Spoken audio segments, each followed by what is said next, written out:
Hi everyone, in this module we're going to be talking about planning tools. We'll go ahead and put this video up here. I'm not going to play it in this recording, but you're free to go back and watch it at your leisure. But please make sure to go back and view it. It does give you a good overview of some different planning tips that we're going to be referencing throughout the lecture today.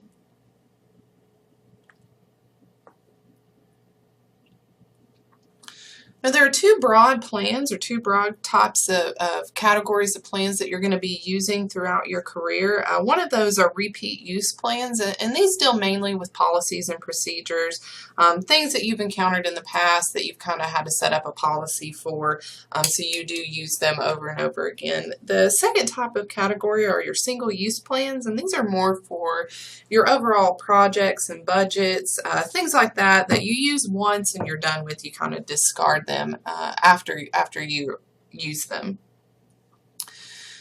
Now, when I say policies are used to express an organization's general response to a situation, what I'm really talking about and what I mean is there's something that's happened in the past that the organization has had to base the policy on, so that they know something will be encountered again based on what's happened in the past. So the organization goes to create a policy.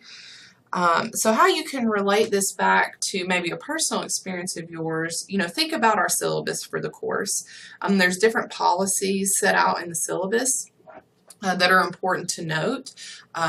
We have things regarding missed assignments, or late assignments, missed exams, things that I know are going to come up every semester. So we have a policy to address those, so that it's important to maintain a certain level of consistency, and the policies enable you to do that. So if you think about it, policies really do help to empower your employees, and they help just by granting that level of authority and putting that trust in your employees to give them that decision-making authority to go out and make decisions for the organization. And it also helps to ensure there's some type of uniformity, some type of consistency that exists across the organization as a whole. Now, what I'll ask you to do, the link down here for employee empowerment, take a second, go out to that link and view that video. And we'll talk about the video a little bit more on the next slide, but please make sure to go out and view that video on employee empowerment. So before we get started on this slide, just a review, or just to talk a little bit about the employee empowerment video on the previous slide. I know it's a little cheesy, a little silly, but it does get the point across, and it does communicate that universal truth. That when people are empowered to make decisions because of policies in place, it really helps to expedite some issues that can come up. So, again, what does it mean to be empowered? You're granting authority to your employees to make those decisions, and it helps you keeps you from becoming that micromanager, because in the end, micromanagement and people who do unfortunately practice micromanagement become burnt out because they are overwhelmed with all the day-to-day intricacies of the business. They're trying to make decisions for everyone and everything instead of practicing delegation through policy and practice that granting of authority. Now, as we're on to this next slide on where do policies come from and why do we have them, we have policies regarding almost every aspect in healthcare. We have policies around reimbursement for Medicare, Medicaid. Certain tests, certain diagnoses have to be in place before we'll receive reimbursement as a facility. We have fire policies regarding smoke detectors, sprinkler systems, and a lot of our policies in healthcare are imposed policies.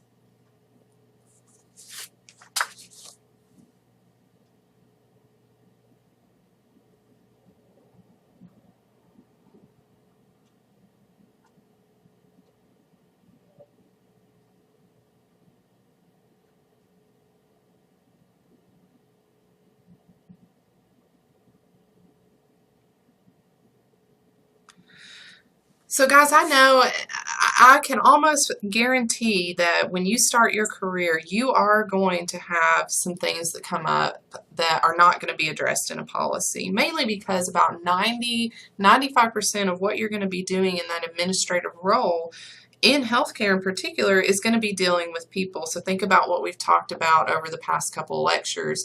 You're going to be dealing with patients, with their families, with your team members, with the community, with vendors, all sorts of people, and not everything is going to be able to be addressed by a set policy or procedure. So if that happens, you have two courses of action to take, and they're listed here. The first, to determine if you have any policies that are kind of applicable to the situation, and then with your superior, your one-up, kind of come to an agreement on what the appropriate action might be. But the important thing here, guys, is to remember that you need to be consistent, because if you deviate, you're going to start setting a precedent, which can get you in a little bit of trouble down the line in terms of employee laws and regulations. So for example, we have down here at the bottom, you have an employee come to you and ask you for a leave of absence to care for a sick neighbor. Very, very good-natured of them, wanting to help out this neighbor of theirs, but you have to go back and look at the policy for the organization and look at the Family Medical Leave Act, which defines a family for a leave of absence, kind of as a parent, stepchildren, children, grandparents, things of that nature. And so a neighbor would not be considered family, and here you would have to deny that leave of absence because it would not apply. So the whole point here, guys, is you don't want to deviate from what the policy says, and you want to make sure that you're staying consistent from decision to decision. And let's relate this back to our syllabus again. I know unique cases are going to come up throughout the semester, but it's important that I remain consistent from student to student in terms of the policy and how I enact the policy in the courses, and how the university enacts their policies.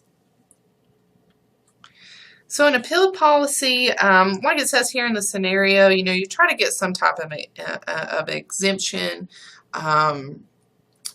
It may be due to an extenuating circumstance. Maybe this person in this scenario is the only person, like it says, you have working night shift. So you can kind of make an appeal to a policy for some type of extenuating circumstance.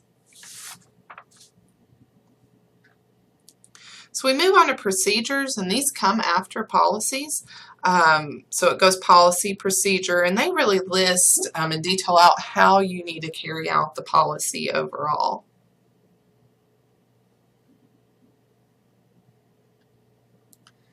So we have policies, procedures, and then our third aspect are going to be our methods, or our how-tos. These are really more of our standing plans that are going to detail one specific part of our procedure overall. So it goes in order from policy, procedure, down to methods, and then we move into rules, which is the fourth part of that. So policy, procedure, method, and then your rules.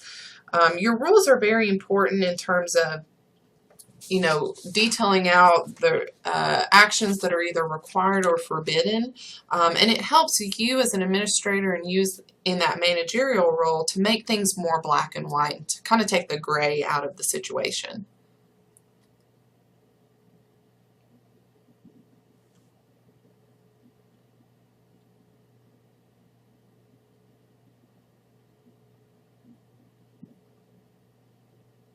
So we're going to talk for a second just about the difference between programs and projects.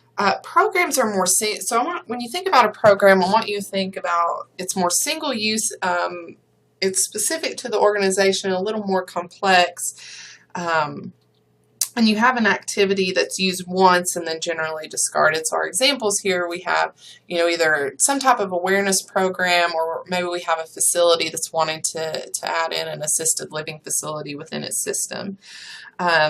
projects fit in under programs, and they kind of fall under programs and detail out how you're going to carry out one aspect of the program. So back to our examples with the awareness program, you may have a 5K walk as part of that awareness event. Or with the assisted living facility, you may be trying to secure employment or secure workers to work in that location. And we talked about it a couple modules ago, but the Gantt chart has come up again. I know this one's kind of silly. It details out how to put a teddy bear together, what the steps are. But you know, it really displays out how to use a Gantt chart appropriately. So activity, you know, you may have the 1 through 13 may be steps, they may be days, but you know, the first one you're going to do is cut the fur, and that's going to be step 1 through 2, completed work, and you can kind of show progress throughout that process. The next couple slides, guys, there's an activity about how to redo a hospital wing. I really want to encourage you to walk yourself through this activity. Now, it's not for a grade, but I want to encourage you to walk through and create a Gantt chart over the next couple slides, just to make sure that you know, have a well-rounded understanding of what a Gantt chart is and how to use it. And I'll scroll through the next couple slides and we'll end with the Gantt chart.